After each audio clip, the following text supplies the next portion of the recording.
আসসালামু আলাইকুম ওরহমতুল্লাহি ওবরাকাতুহু। আলহামদুলিল্লাহ রবিল আলমিন ওসলাতু ওসালামু আলা আশরফিল আম্বিয়া ওয়াল মুরসালিন নবীনা মুহাম্মদ ওয়া আলা আলিহি ওয়া আসহাবিহি আজমাইন ওবাদ। সম্মানিত দর্শকবৃন্দ, আমরা আলোচনা করেছিলাম ইমাম আবু জাফর তাহাবী রহমতুল্লাহ রচিত বয়ান ইতিকাদ আহলুস সুন্নাহ ওয়াল জামাআহ, আহলুস সুন্নাহ ওয়াল জামাআতের আকীদার বর্ণনা এই কিতাবটির একটি অংশ নিয়ে, যেখানে আমাদের ইমাম কিয়ামতের উপর ইমানের বিষয়টি আলোচনা করেছেন। সেখানে তিনি বলেছেন ওয়ানুমিনু বিল বাআসি, আমরা পুনরুত্থানের উপর ইমান রাখি। ও জাযাউল আমাল ইয়াউমুল কিয়ামা, কিয়ামতের দিন যে সমস্ত মানুষের আমল যা হয়েছে সেটার উপর প্রতিদানের উপর ইমান রাখি। এখানে আমরা গত পর্বে আলোচনা করেছিলাম যে কিয়ামতের শেষ পর্ব যখন মানুষ পুনরুত্থানের উপর ইমান আগে সর্বব্যাপী যে ধ্বংস আসবে সেটার ব্যাপারে আমরা গত পর্বে বিস্তারিত আলোচনা করেছি। তো সেখানে আমরা বলেছিলাম যে ইসরাফিল সিংহায় ফুৎকার দেবে, আর ফুৎকারের সাথে সাথে মানুষ যে অবস্থায় আছে সে অবস্থায় মারা পড়বে। এমনকি একজন মানুষ খাবার মুখের কাছে নিয়েছে, সেটা খেতে পারবে না। একজন দুধ দুহিয়ে এনেছে, কিন্তু সেই দুধ খেতে পারবে না। একজন কাপড় বিছিয়েছে, কাপড় সোজা করতে পারবে না অথবা কিনতে পারবে না। একজন তার উটের পানি খাওয়ার জায়গা ঠিক করছে, সেটাও ঠিক করতে পারবে না। নিজের পানির ব্যবস্থাপনা করতেছে, সেটাও ঠিক রাখতে পারবে না। এইভাবে রাসূলুল্লাহ সাল্লাল্লাহু আলাইহি ওয়াসাল্লাম সেই ভয়াবহ অবস্থা আমাদেরকে জানিয়ে দিয়েছেন। এখন সিংহায় বিভিন্ন আয়াত থেকে আমরা যতটুকু দেখি কোরআনে কারিমে বিভিন্ন শব্দ ব্যবহার, সিংহায় ফুৎকারের বিষয়টি যে কয়বার সিংহায় ফুৎকার দেওয়া হবে, কয়টি দেওয়া হবে, বিভিন্ন আয়াত থেকে বিভিন্ন রকম শব্দ আমাদের কাছে স্পষ্ট হয়ে যায়। যেমন বেশিরভাগ আয়াতে আসছে যে একটা হলো সাক, একটা হলো বাস অর্থাৎ বেহুশ হওয়ার, আর একটা হলো পুনরুত্থানের একটি হবে, এবারে কোনো দ্বিমত নেই। কিন্তু এখন আরেকটি শব্দ আসছে ফাফাজিআ মান ফিস সামাওয়াত, আসমান জমিন সব কিছু ভয় পেয়ে যাবে। এখন প্রশ্ন হচ্ছে যে ভয় পাওয়ার বিষয়টি কি আলাদা ফুৎকার, না একই ফুৎকারের প্রথমে ভয় পাবে, ধীরে ধীরে বাড়তে বাড়তে সেটা সকে পরিণত হবে, মহানিনাদে পরিণত হবে, মানুষ বেহুশ হয়ে যাবে। সেটাই কি সে দুইটা মিলে এক কিনা, না দুইটা ভিন্ন ভিন্ন, এই নিয়ে বিভিন্ন মতভেদ থাকায় আলেমদের মধ্যে তাফসীরের ক্ষেত্রে মতভেদ থাকে, আলেমদের মধ্যে মতভেদ হয়েছে। এই আকীদার এই বিষয়ে এই মতভেদপূর্ণ একটি মাসালা এখানে আছে, যাতে একে অপরকে কখনো পথভ্রষ্ট বলা যাবে না এবং সহিহ দলিল অনুসারে আমল করা যাবে। এবং বলতে হবে যে যেহেতু সহিহ হাদিসের উপরে আমরা আমল করব এবং কোরআনে কারিমের যেটা ভাষ্য স্পষ্ট বোঝাচ্ছে সেটার উপর আমল করব, সেটা যা আসে সেটার উপর যারা ছিলেন সেটাকে প্রাধান্য দেব, যাতে বোঝা যায় কোরআন এবং সুন্নাহ যদি আমরা স্পষ্ট আলোচনা করি বিশুদ্ধ সব জায়গায়, তাহলে আলোচনা করার পরে যদি গবেষণা আমরা নিয়ে আসি সমস্ত, তাহলে বোঝা যায় আসলে সিংহায় ফুৎকার দুইবার হবে। প্রথমবার সিংহায় ফুৎকার দিলে সর্বশেষ পরিণতি হবে মানুষ মারা যাওয়া, আর দ্বিতীয়বার সিংহায় ফুৎকার দেবে, তার সর্বশেষ পরিণতি হবে মানুষ পুনরুত্থিত হয়ে আল্লাহর দরবারে উপনীত হওয়া। আল্লাহ তাআলা কোরআনে কারিমে বলেছেন অনুফিখা বিস-সূরি, আর সিংহায় ফুৎকার দেওয়া হবে, ফাসাইকা মান ফিস সামাওয়াতি ওয়া মান ফিল আরদি ইল্লা মান শা আল্লাহ, যে আসমান এবং জমিনে যা আছে সবই বেহুশ হয়ে পড়ে যাবে, ইল্লা মান শা আল্লাহ, আল্লাহ যাদের বা যাকে যেটা চাইবেন সেটা ব্যতীত আর সবই ধ্বংস হয়ে যাবে।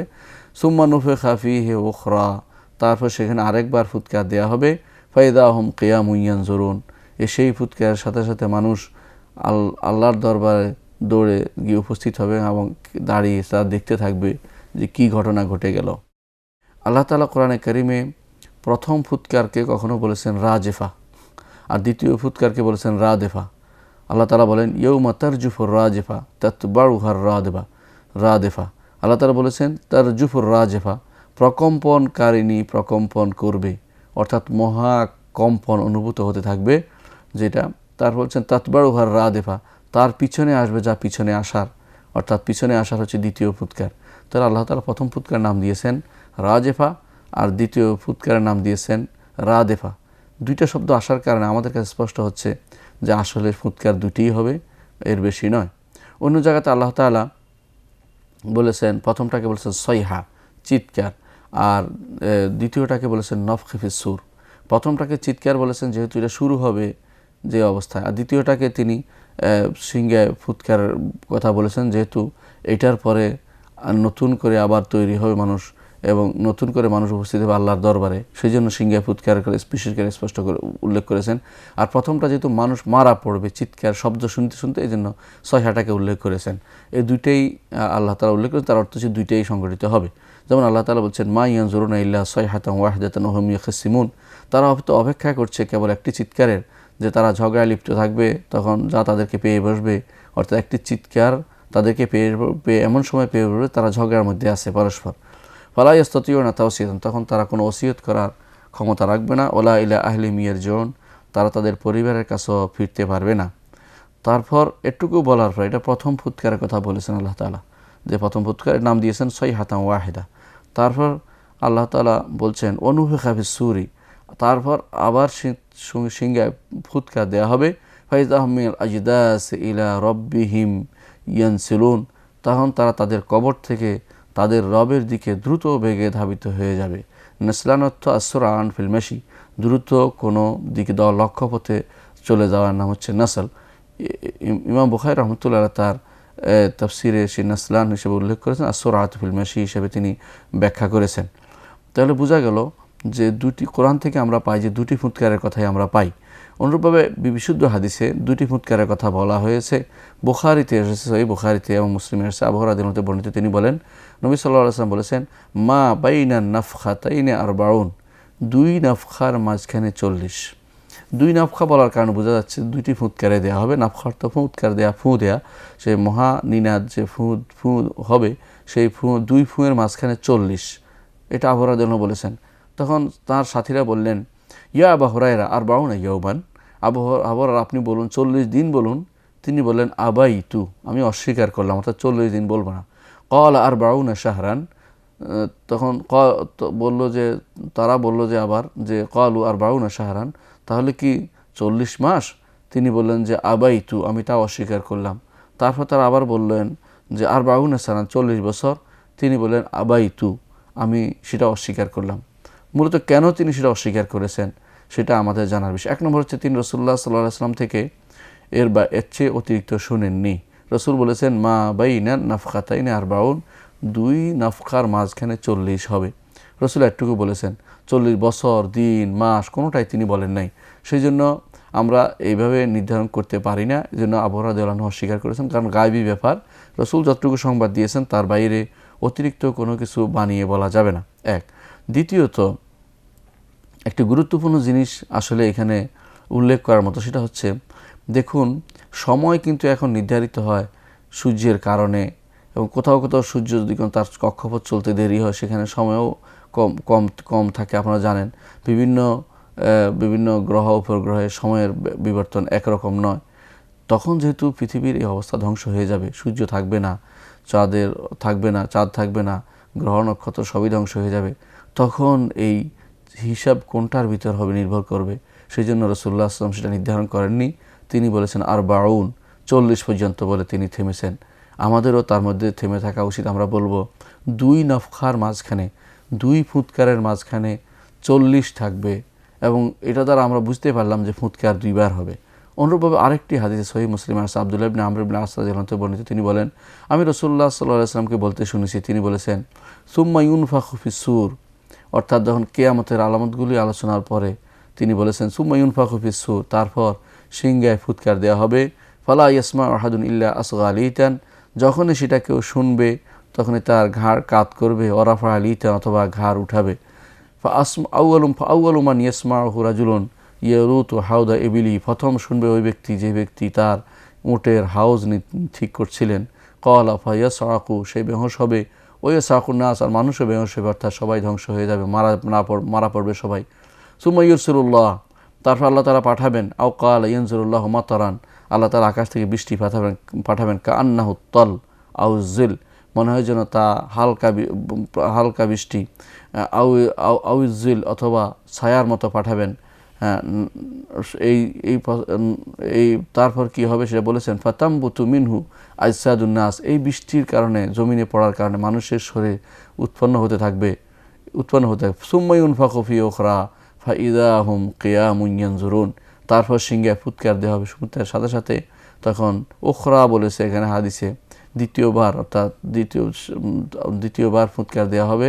ফুৎকারের সাথে সাথে তারা দাঁড়িয়ে আল্লাহর দরবারে তাইয়ে চতুর্দিক তাকাতে থাকবে কোথায় তারা পৌঁছেছে। তাহলে বোঝা গেল, এই হাদিস থেকেও বোঝা যাচ্ছে যে সিংহায় ফুৎকার দুইবারই হবে, এর বেশি নয়। অনুরূপভাবে বাইহাকি তার বাইহাকি তার কিতাবের মধ্যে স্পষ্টভাবে নিয়ে এসেছেন। বাইহাকি তার বাসন শুরুর মধ্যে যে বিশুদ্ধ শক্তিশালী সনদে তিনি ইবনে মাসুদ থেকে নিয়ে আসছেন, যেটা মাওকুফ হাদিস নিয়ে আসছেন। তিনি বলেছেন, ইবনে মাসুদ রাদিয়াল্লাহু আনহু বলেছেন, সুম্মা ইয়াকুমু মালাকুস সূর বাইনাস সামা'i ওয়াল আরদ ফায়ানফাখু ফি, তারপর সিংহায় ফুৎকার দানকারী ফেরেশতা আসমান এবং জমিনের মাঝখানে দাঁড়াবে এবং তিনি সিংহায় ফুৎকার দিবেন। ওয়াসুরু কারনুন, আর সিংহা হচ্ছে ফুৎকার দেওয়ার মতো এমন বাঁশির মতো একটি জিনিস। ফালা ইয়াবকা খালকুন ফিস সামাওয়াতি ওয়ালা ফিল আরদি ইল্লা মা শাআ রাব্বুক, আসমান এবং জমিনে কোনো সৃষ্টি এমন কোনো সৃষ্টি থাকবে না যা মারা পড়বে না, তবে আল্লাহ যা চান তারা মারা পড়বে না, তারা ধ্বংস নেই। সুম্মা ইয়াকুনু বাইনা নাফখাতাইনি মা শা আল্লাহ ইয়াকুন, তারপর দুই ফুৎকারের মাঝখানে একটা ব্যাপক সময় অতিবাহিত হবে, আল্লাহ যতটুকু চান ততটুকু সময় সেখানে অতিবাহিত হবে। এখানেও কিন্তু আমরা দেখতে পাচ্ছি ইবনে মাসুদ রাদিয়াল্লাহু আনহু বলছেন, সুম্মা ইয়াকুনু বাইনা নাফখাতাইনি, তারপর দুই ফুৎকারের মাঝখানে কিছু সময় হবে, যে সময়টা তিনি নির্ধারণ করেন না। তিনি বলছেন যে অনেক ব্যাপক সময় হবে, আল্লাহ জানেন সেটা কতটুকু সময় হবে। তাহলে তিনিও বলছেন দুই ফুৎকারের বেশি নয়। অনুরূপভাবে আউস ইবনে আউস থাকাফি রাসূলুল্লাহ সাল্লাল্লাহু আলাইহি ওয়াসাল্লাম থেকে বর্ণনা করেন, তিনি বলেছেন, ইন্না আফদালা ইয়ামিকুম ইয়াউমুল জুমআ, তোমাদের সর্বোত্তম দিন হচ্ছে জুমার দিন। ফিহি সাকাতু ওয়া ফিহি নাফখা, এর মধ্যেই তোমাদের মৃত্যু হবে, ধ্বংস হবে সব কিছু। অফিহি নাফখা, এর মধ্যেই সেখানে ফুৎকার হবে। দুইটা জিনিস উল্লেখ করা হয়েছে। অন্য হাদিসে উল্লেখ করা হয়েছে ফিহিল বাস, এর অর্থ হচ্ছে নাফখা, প্রথমটা সাকা, দ্বিতীয়টা বাস, এর অর্থ হচ্ছে দুইটাই হবে, এর বেশি হবে না। এটাই সহিহ হাদিস দ্বারা প্রমাণিত হচ্ছে। ইমাম কুরতুবী রহমতুল্লাহ আলাই, ইবনে হাজার আসকালানী রহমতুল্লাহ আলাই এবং সত্যনিষ্ঠ অধিকাংশ আলেম বলে থাকেন যে বিশুদ্ধ মতে ফুৎকার হবে দুইটি, এর বেশি নয়। এর বিপরীতে একদল আলেম মনে করেন যে ফুৎকার তিনটি হবে। তারা বলে থাকেন যে প্রথম ফুৎকার হবে নাফখাতুল ফাজা, তারপরে ফুৎকার হবে নাফখাতুল শক, তারপর ফুৎকার হবে নাফখাতুল বাস। ফাজা অর্থ ভীতি। প্রথম এমন একটি ফুৎকার দেওয়া হবে যেই ফুৎকারের কারণে সবাই ভীত বিহবল হবে, ভয়ে থাকবে, ভয়ে। তারপর হবে নাফখাতুল শক, তারপর হবে মৃত্যুর ফুৎকার, তারপর হবে পুনরুত্থানের ফুৎকার। তারা এই তিনটি মত পোষণ করেছেন।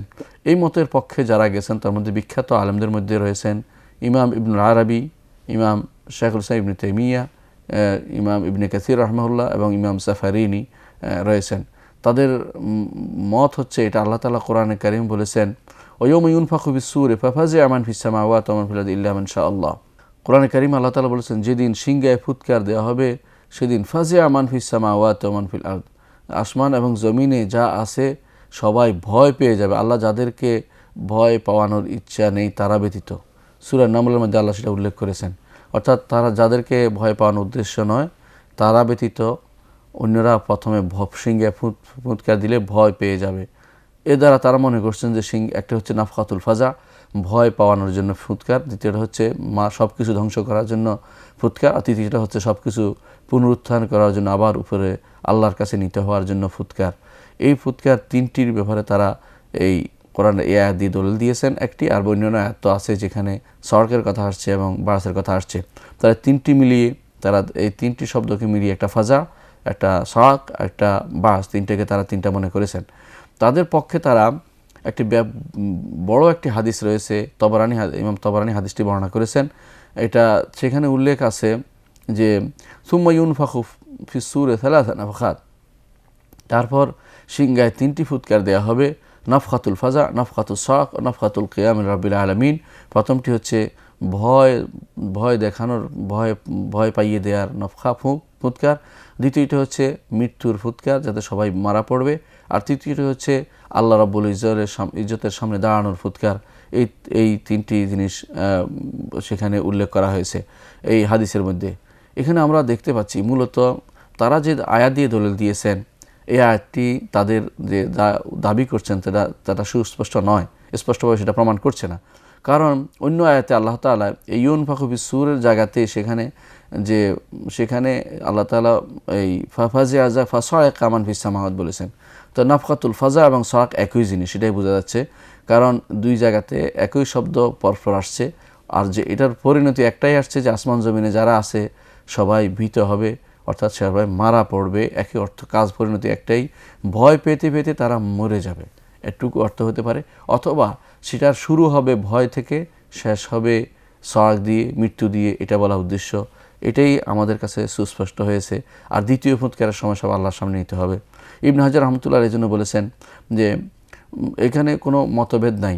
প্রথম সওয়াক যেটা হবে, বেহোশ হবে যেটা, সেটা ভয় পাইয়ে তারপর বেহোশ হবে। এরপরে দ্বিতীয়টা সেটা হবে আল্লাহর সামনে নিতে হওয়ার, অর্থাৎ ভয় পাইতে পাইতে বেহোশ হয়ে মরে যাবে। আর দ্বিতীয়টাতে আল্লাহর সামনে নিতে হবে, এটাই হচ্ছে বিশুদ্ধ মত বলে তিনি বলছেন। তারপর আর যে তারা যে হাদিস দিয়ে দলিল দিচ্ছেন যে 3টি ফুৎকার হবে, তবরানির সেই বিখ্যাত তবিল হাদিস, সাধারণত এই তবিল হাদিসগুলো বেশিরভাগই দুর্বল হয়। এই হাদিসটিও দুর্বল, এই হাদিসটি দুর্বল এবং মুত্তারেব বলে আলেমগণ বলেছেন। ইবনে হাজার রহমতুল্লাহ আলাইহি বলেন যে হাদিসটি দুর্বল। ইমাম বাইহাকিও হাদিসটিকে দুর্বল বলেছেন। এর বাইরে তৃতীয় একটি মত হচ্ছে যে কেউ কেউ বলেছেন যে নফকা হবে, এই ফুৎকার হবে 4টি। একটি হচ্ছে মানুষকে মারার, আরেকটি জীবিত করার, আরেকটি হচ্ছে মানুষ বিহ্বল হয়ে যাওয়া, ভয় পেয়ে যাওয়া, বেহুশ হয়ে যাওয়া, আরেকটি হচ্ছে যে মানুষ ভয় থেকে মুক্ত হওয়া। এই 4টির কথা তারা বলে থাকেন। কিন্তু আসলে ইবনে হাজার রহমতুল্লাহ আলাইহি একই ফুৎকারের বিভিন্ন স্তর বর্ণনা করেছেন, প্রথমটাই এবং দ্বিতীয় ফুৎকারেরও বিভিন্ন স্তর বর্ণনা করেছেন। অর্থাৎ প্রথম ফুৎকারের সাথে সাথে ভয় পাবে মানুষ, ভয় পেতে পেতে মানুষ বেহোশ হবে, বেহোশ হতে হতে মারা পড়বে। দ্বিতীয় ফুৎকারের সময় মানুষ হুঁশ হবে, হুঁশ হয়ে উঠে আল্লাহ রাব্বুল ইজ্জতের সামনে দাঁড়াবেন। এই দুইটি ভিন্ন ভিন্ন দুটি জিনিসকেই বিভিন্ন স্তরে ভাগ করে তারা 4টি বানিয়েছেন। মূলত ফুৎকার হবে 2টি, 3টি নয়। 3টির ব্যাপারে সরাসরি কোনো বিশুদ্ধ কোনো দলিল পাওয়া যাচ্ছে না, বরং বিশুদ্ধ দলিল হচ্ছে এটাই যে 2টি হবে, যেখানে হাদিসে নফখাতাইনে বলা আসছে, কোরআনে কারিমে নফখা ফি উখরা বলা হয়েছে। সুতরাং সেখানে 2টির বেশি আমরা সাব্যস্ত করব না। আমরা বলবো সিংহায় 2বার ফুৎকার দেওয়া হবে। প্রথম ফুৎকারের সাথে সাথে মানুষ ভয় পাবে, ভয় পেতে পেতে মানুষ মরে যাবে। আর দ্বিতীয় ফুৎকারের সাথে সাথে মানুষ জীবিত হয়ে আল্লাহ রাব্বুল ইজ্জতের সামনে উপনীত হবে। সেখানে তারা পরস্পর দেখতে থাকবে কি অবস্থা সংঘটিত হয়। দেখা গেল যে আমরা বুঝতে পারলাম যে 2টি ফুৎকার হবে। এখন প্রশ্ন হচ্ছে এই 2টি ফুৎকারের মাঝখানে সময় কত, সেটাও আমরা বলেছি যে হাদিসে আছে সে 40 বলা হয়েছে। সে 40 দিন বছর কোনোটাই নির্ধারণ করা হয়নি এবং তার কারণ আমরা উল্লেখ করেছি। এখন এখানে একটি শব্দ খুব ব্যাপক আকারে দেখা যাচ্ছে। হাদিসে বলা হয়েছে ইল্লা মা শা আল্লাহ ইল্লা মান শা আল্লাহ, যে আল্লাহ যাদেরকে চাইবেন তারা কিন্তু এই ফুৎকারে ধ্বংস হবে না। অর্থাৎ এই ফুৎকারের মাঝখানে কোনো ফুৎকারে তারা ধ্বংস হবে না। ফুৎকার ধ্বংস না হওয়ার অর্থ হচ্ছে তারা থাকবে। এরা কারা, এই নিয়ে আলেমদের মধ্যে বিভিন্ন মত এসেছে। ইল্লা মাশা আল্লাহ। ইমাম ইবনে হাজম রহমতুল্লাহ আলাইহি বলেন যে এরা হচ্ছে সমস্ত মালায়েকা, ফেরেশতারা, তারা ধ্বংস হবে না। কারণ তারা যদি ধ্বংস হয় তাহলে আল্লাহ তাআলা তারা ধ্বংসের ভিতরে রাখেন নাই। তারা ধ্বংস হওয়ার জন্য তারা যে মৃত্যু, তাদের কোনো পরিণাম ফল ভোগ করতে হবে না, তাদের ধ্বংস হবে না, এটা তিনি উল্লেখ করেছেন। মূলত এই জিনিসটা ব্যাপারে তার পক্ষে একটা দলিল তিনি উল্লেখ করতে চাচ্ছেন যে রাসূলুল্লাহ সাল্লাল্লাহু আলাইহি ওয়াসাল্লাম বলেছেন যে যখন আল্লাহ তাআলা কথা বলেন তখন ফেরেশতারা সেটা শোনার আগে বেহুশ হয়ে যায়। অর্থাৎ যেন আল্লাহ তাআলা তাদেরকে এই যে বেহুশ করে দেন, এই বেহুশের কারণে তারা সর্বশেষ ফুৎকারের সময় তারা আর দ্বিতীয়বার বেহুশ হবে না, তার হুঁশ হারাবে না, তারা জীবিত থাকবে, এটা তিনি বলতে চাচ্ছেন। এ দিয়ে দলিল দিচ্ছেন তিনি। কিন্তু এটা সুস্পষ্ট নয়। কোনো ইমাম বলেছেন যে যারা জীবিত তখন থাকবে, যারা মারা পড়বে না, তারা হচ্ছেন জিবরাইল, মিকাইল, ইসরাফিল এবং মালাকুল মউত। এই 4 জন তারা জীবিত থাকবে, তারা মারা পড়বে না। কেউ কেউ এর সাথে যোগ করেছেন অতিরিক্ত যে হামালাতুল আরশ, যারা আরশ বহন করে তারাও মারা পড়বে না। কিন্তু তারা এর পক্ষে বিভিন্ন যে সমস্ত হাদিস উল্লেখ করে থাকে সেগুলি বিশুদ্ধ না হওয়ায় আমরা এর পক্ষে যাচ্ছি না, অর্থাৎ এই মতটিও আমরা গ্রহণ করতে পারছি না। কোনো ইমাম বলে থাকেন, বিশেষ করে ইমাম আহমদ ইবনে হাম্বল রাহমাহুল্লাহ, তিনি বলেছেন এর দ্বারা উদ্দেশ্য হচ্ছে যারা মারা পড়বে না, ধ্বংস হবে না, এর দ্বারা উদ্দেশ্য হচ্ছে জান্নাতে যারা রয়েছে, যেমন হুর আইন, উলদান, গেলমান যারা আছে, এরা কখনো মারা পড়বে না। ইমাম আবু ইসহাক ইবনে শাকিল ইবনে হানাবেলা এরা বলেছেন এবং দাহাক ইবনে মুজাহিম বলেছেন যে জান্নাত এবং জাহান্নামের খাজেন যারা আছে এবং সেখানকার সাপ বিচ্ছু যারা আছে জাহান্নামের, তারা কখনো মারা পড়বে না। অর্থাৎ তারা সে অবস্থায় থাকবে, অর্থাৎ জান্নাত জাহান্নামের অবস্থা পরিবর্তিত হবে না, সে অবস্থায় থাকবে। এটাই তাদের বলা উদ্দেশ্য। এটাই ইমাম আহমদ ইবনে হাম্বলের মত এবং এটা অনেকটা বেশি বিশুদ্ধ। ইবনে তাইমিয়া রাহমাতুল্লাহ আলাইহি বলেন যে জান্নাত যাদেরকে আল্লাহ তাআলা এক্সেপশন করেছেন, আলাদা করেছেন, ব্যতিক্রম বলেছেন ধ্বংস থেকে, তারা জান্নাতে যারা আছে তারা, কারণ জান্নাতে কোনো মৃত্যু নেই, জান্নাতে কোনো মৃত্যু নেই, আসলে জান্নাতে কোনো মৃত্যু নেই সেহেতু এটা, এবং তন্দ্রভাবে জাহান্নামে যেহেতু মৃত্যু নেই সেটাও ধ্বংস হবে না। জান্নাত এবং জাহান্নামের কোনো ধ্বংস নেই, তার মধ্যে যারা তারাও ধ্বংস নেই। অর্থ হচ্ছে ইল্লা মাশা আল্লাহ, আল্লাহ যাদেরকে চাইছেন তারা ব্যতীত আর সবাই ধ্বংস হবে। অনুরূপ ইমাম আবুল আব্বাস আল কুরতুবী সাহেবুল মুফহিম ইলা শারহে মুসলিম তিনি বলছেন যে সমস্ত মৃত মানুষ ধ্বংস হবে না, ইল্লা মাশাআল্লাহ বলে মৃত মানুষ বোঝানো হয়েছে, কারণ তারা তো আগেই মরে গেছে, তো অনুভূতি নেই, এটা তিনি বলতে চেয়েছেন। ইমাম ইবনুল কাইয়্যিম কখনো কখনো এই মতের দিকে তারা মতকে প্রাধান্য দিয়েছেন, কিন্তু বিশুদ্ধ মত হচ্ছে আসলে আল্লাহ তাআলা জান্নাতে যাদেরকে রেখেছেন তারাই ধ্বংস হবে না, জান্নাতের বাইরে যারা আছে তারা প্রত্যেকেই ধ্বংস হবে, জাহান্নামে যারা রেখেছেন তারা ধ্বংস হবে না, জাহান্নামের বাইরে যারা সবাই ধ্বংস হবে, এমনকি ফেরেশতারাও ধ্বংস হবে, এবং সেটাই হচ্ছে বিশুদ্ধ মত, ইল্লা মাশা আল্লাহ বলে সেটা বোঝানো হয়েছে।